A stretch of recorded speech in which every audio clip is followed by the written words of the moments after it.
カンナの刃物はどうして黒っぽいの？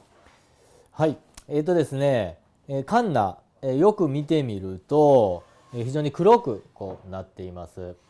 でこれは何かというとですね、実際に、火でこう炙ってですね、この形を整えていきまして、まず形を作り終わるとですね、今度その刃をですねしっかり切れる硬さに今度しなければいけません。でその時に、もう一度、この鉄をですね非常に赤く、1300度近くのとこまで持っていって赤くして、それから、水にジュッと入れてですね、その硬さを出すんですけれども、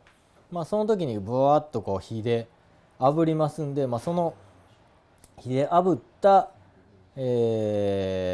黒みっていうのが、このカンナの黒になります。簡単に言うとですね、これは焦げているというかね、すすがついているというか、そんな状態の、になってます。